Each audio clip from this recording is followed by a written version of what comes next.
Hello students, myself Manoj Kumar Sharma, Assistant Professor, उद्धार management training institute Guwahati का।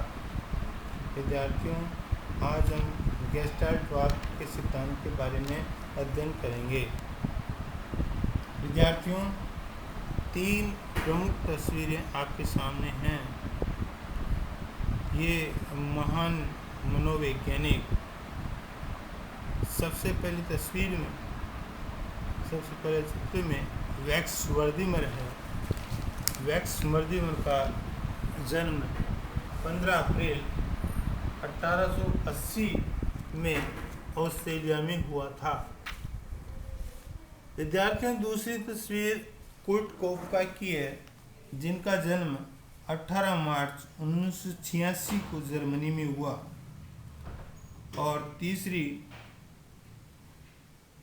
Kohler की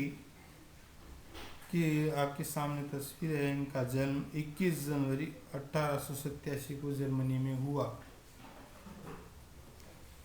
विद्यार्थियों, गेस्टाल्टवाद मैक्स वर्दीमर ने 1911 में गेस्टाल्टवाद को जन्म दिया, यानी इसके प्रतिपादक ये रहे थे।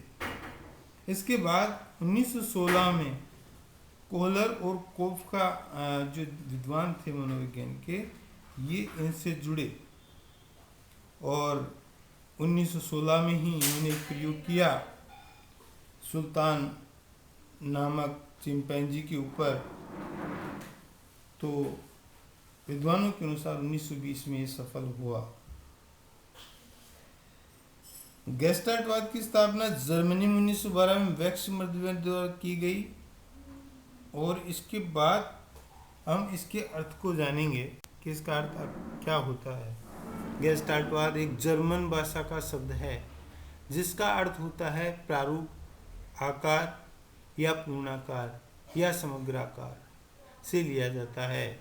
इसको सूझ या अंतर्दृष्टि का सिद्धांत भी कहा जाता है। वैक्स वर्दीमर ने 1912 में इसकी स्थापना की गई और 1916 में दो और मनोवैज्ञानिक इसमें जुड़े, जिनका नाम वोल्फगैंग कोहलर और कोफका था।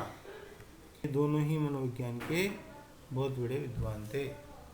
इन्होंने मिलकर एक जो योग किया वो चिंपैंजी के ऊपर किया, उसका नाम सुल्तान था। कोहलर ने उस सुल्तान को, जो कि बहुत भूखा था, उसको कमरे में बंद कर दिया, पिंजरे में बंद कर दिया और उस पिंजरे की छत पर कुछ केले इस प्रकार टांग दिए कि चिंपैंजी की पहुंच के बाहर थे। कमरे में उसी कुछ दूरी पर 3-4 खाली बक्से भी रखे गए। पहले तो चिंपैंजी ने उछल कूद की और केले लेने का प्रयास किया, किंतु वह सफल नहीं हुआ। उसने चारों तरफ उस कक्ष के समग्राकार चारों तरफ चक्कर लगाया और देखा, केलों को देखा, फिर खाली बक्सों को देखा।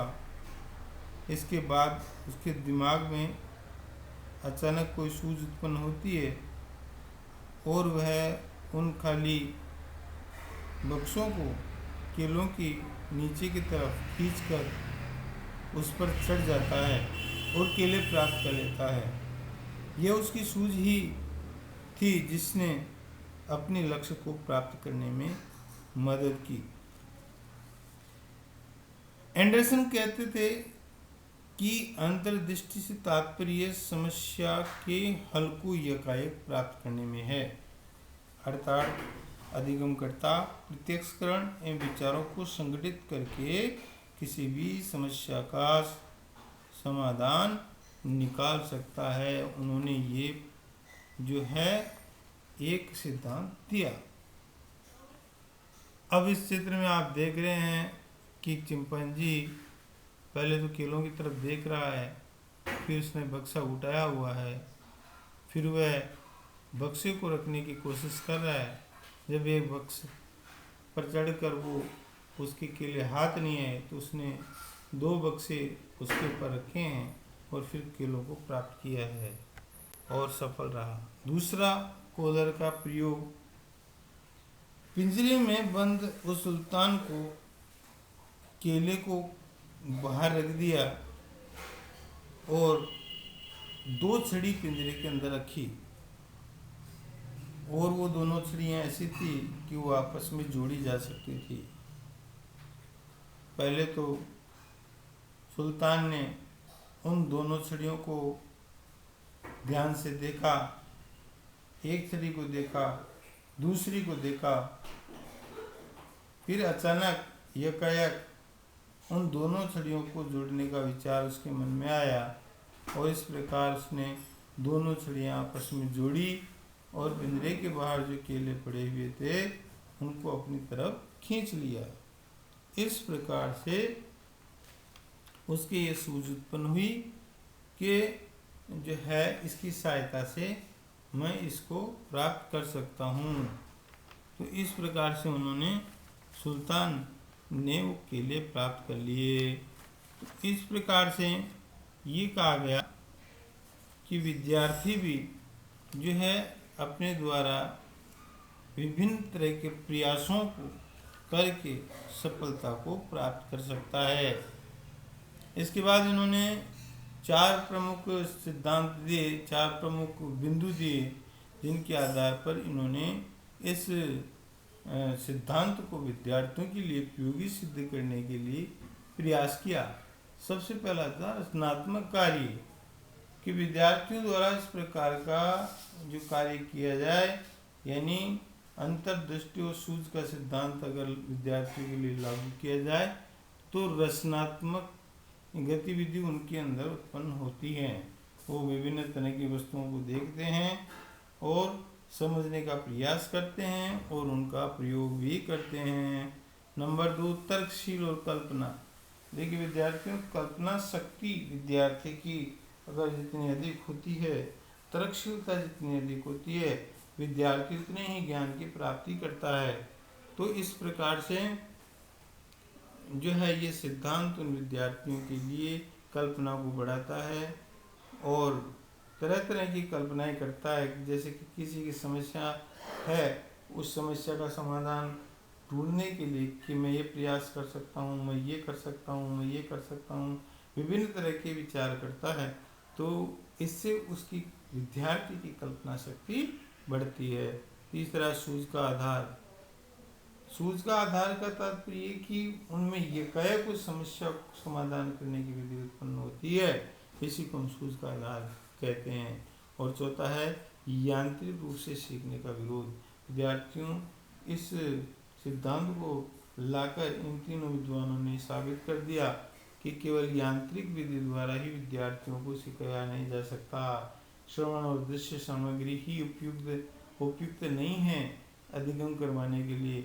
अधिगम करवाने के लिए जो है स्वयं करके सीखने की बिंदु पर इन्होंने जोर डाला और ये दिखाया कि त्रुटि और प्रयास नहीं बल्कि